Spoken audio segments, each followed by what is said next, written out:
11,800 रुपयामध्ये तुम्ही जे 1 एकर ठिबकचं पॅकेज देतात त्याच्यामध्ये तुम्ही सांगतात की तुम्ही प्लॅस्टिक ISI स्क्रीन फिल्टर देणार आहात.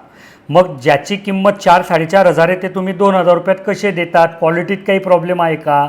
असा प्रश्न एका शेतकरी दादाने विचारला होता. तर हा मुद्दा असा आहे की 11,800 नाही, आम्ही 11,500 रुपयामध्ये तुम्हाला 1 एकर ठिबकचं पॅकेज देतो, ज्याच्यामध्ये आम्ही तुम्हाला लोखंडी फिल्टर देतो आणि तुम्हाला विनंती करतो की बाबा फक्त 300 रुपये वाढवून द्या, म्हणजे 11,500च्या जागी 11,800 रुपये द्या.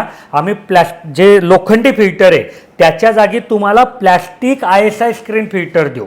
म्हणजे तुमचा फायदा कसा होईल की लोखंडाचं जे फिल्टर आहे ना, हे सातत्याने पाण्याच्या संपर्कात राहिलं तर कुठेतरी गंजतं, 2 वर्ष 3 वर्षानंतर अडचण येते. पण हे जे प्लॅस्टिक फिल्टर आहे याला 5-10 वर्ष टेन्शन येत नाही.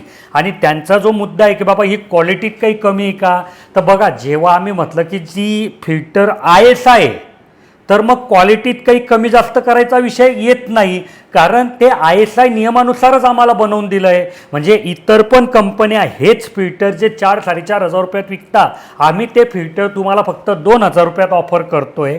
त्यांचंही ISI आहे आणि आमचंही ISI आहे.